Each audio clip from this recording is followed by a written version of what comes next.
that we have seen here in this competition as well. Very flexible. I think the team has pretty much went through all 3 games here, and utilize and really showcasing India's like capabilities here. Their professional strength in Pokemon Unite scene with the Pokemon pool that they have and utilize here. Oh yeah, and also very curious. In all honesty, I'm not so familiar with how big the Pokemon Unite community in Indonesia is, but in Philippines they are looking very healthy, very active. They have a very strong bond between one another, and I believe that this is a clash of giants here happening at the ACL finals. Curious to see who will come out on top as well. A lot of teams here are a lot of individuals here who's tuning into the live stream, also cheering on physically at the venue as well, cheering on for the favorite teams here. Show your love, show your support for these 2 teams. They worked really hard. They worked really hard to actually make their way here to the lower bracket finals, and they really need all the support that you can actually get. Oh yeah, and of course these guys, of course we do see that a little bit fresh looking here from Team Talon BH because they've had plenty of rest. They had the opportunity to sit down and observe for quite a long time, but Team 𝗵𝗴𝗵𝗵𝗵, they have, as mentioned before, we haven't seen. Really need to think, you know, really need to plan things out because this is not an upper bracket anymore. There is no more extra life here. No more life. It's literally you either go in hard or sadly you have to be going home here. But of course, speaking of drafting, ladies and gentlemen, we are finally here in the lower bracket finals, and the team, this is the series to decide who's gonna go to the grand final here. The last spot is awaiting its challenger here. They go toe-to-toe with Team 𝗵𝗶𝗵𝗵, and to start things off, Talon BH will have the priority ban. They will start things off with the 𝗵𝗶𝗵𝗵 and 𝗟𝗏. Both of these 2 bans have been one of the few go-to highest priority for a lot of good reasons here. TTG, they might just be going with the Talon here. It's would want this for them before that, but instead they are going to be running this Blissey together with the Blastoise in hand. I guess I don't mind it if they didn't want it, but speaking too soon here, Talon BH is going to be strong if you don't want it. I guess we're going to be securing ourselves this Inteleon together with this Gecko. Looking solid, let's put it this way. I think Team Talon BH is looking very solid with the first 3 picks. Team 𝗵𝗵𝗵𝗵 follows up. Their responses would be this Glaceon and Lapras, but for Talon BH, we've seen this before. The Crustle and the Venusaur. This is going to be in the hands of our dear friend Synced as well with the Venusaur.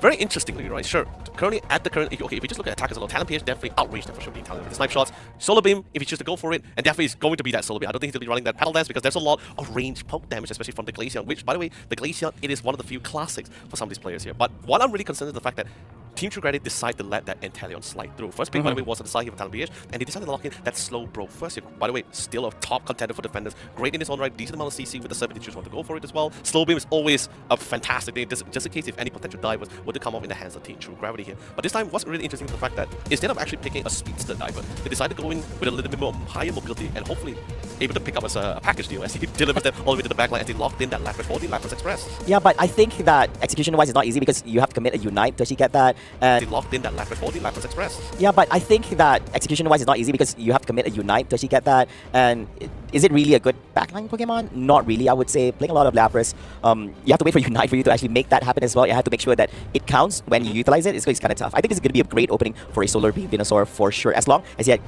as long as he has good positioning, it's still not a great idea to just rely on Lapras Unite for you to just back him, you know. And I think that as a point of entry, the thing about Lapras Unite is as well, you can easily detect it because it's not like you're jumping from the tall grass or anything. You literally have to go through it. People would anticipate that happening, and usually if that really was the case, it will be a eject Bulbasaur together with Solar Beam. That's what I'll say. And here's the real concern, right? The fact that we have Sync being the Bulbasaur in the central lane, right? It just means that he's literally a prime target for invasion here. Bulbasaur in the central lane is going to be definitely a little bit more slow. You can pressure him enough, he's going to be quite hard, and I don't think we're going to be seeing much rotation. However, there is the power of if any of the support in any of the lane were to dedicate to try to invade here, that would just subject to your top or bottom path here to be bullied out as you will have the disadvantage. Particularly here when they're finding the Crustle here, thankfully, no Rock Toads. But of course, not really the best time as he was able to hit level 4 before that Squirtle. And of course, the thing continues as well. We do see rotation coming from Glaceon towards the top lane. It's going up against this Ivy. So Blissey on the other side. It's like, oh, actually, I just the holograms, isn't it? No, I did. Yeah, it's the set, right? So it's like, okay, now I have to look at their ears. Yeah, look at them. They're both having skirts. So yeah, so I mean, you gotta look good, especially if this is the lower bracket finals. Okay, you can look good anyway. Oh, but holding a telekinesis hitting over there. Snipe shot did not manage to connect, but they do have a nice damage output here to actually lock down on that Blissey. Meanwhile, pushing forward to the goalpost, holding down in place the Lapras, but they don't have the damage here to actually clear him out. They try to go for a little bit more scaring, but the pressure, also the solid defense coming out from this Lapras together with the Sylveon as well. Team pulling back this. Oh, quite unfortunate. Was not able to actually get the shields in by being inside the goalpost. Lapras gets taken out. Oh, it's so annoying, right? Telekinesis into the gravity as well, on top of a Lapras who doesn't really have the best of everything. It just hurt. Burden Anger to try to secure the Regex, and they will get it. Now they got the objective, now they got that nice bonus buff. They're planning to dive into it. Unite move has been completed as well. And Team 𝗵𝗵𝗵𝗵, understanding the great strength and positioning and the paralysis of their scaling, decides to respect and just surrender in that first goalpost. Now, let's be honest, if they do take that fight, sure, they can try to get the trade, but it may not be in the best of their interest. So, good call coming in for 𝗵𝗵𝗵𝗵, just letting it go. Yeah, I don't think they're gonna commit anything, especially when you have 𝗵𝗵𝗵𝗵 with the regen buff from the Regex as well. Of course, our next advantage is definitely going to be in the top lane, where this is going to be the next objective, the Regieleki. We'll see which one of the two teams. Will it be Team 𝗵𝗵𝗵𝗵 secure for themselves since Talon BH did manage to actually get the Regice at the bottom lane. Now, of course, both teams are trying to get themselves in position, meanwhile, giving a little bit of position for the Slowbro, who's all the way downtown here, making his way towards the top lane. It is a 5v4 situation at this current moment, but Slowbro has made his way all the way to the top, providing a little bit of assistance. It's going to be a Surf here to drive the team members. Oh, look at the Solar Beam connect, despite being very durable, very tanky. That Blastoise is getting quite a big hit there from the Solar Beam from that Venusaur.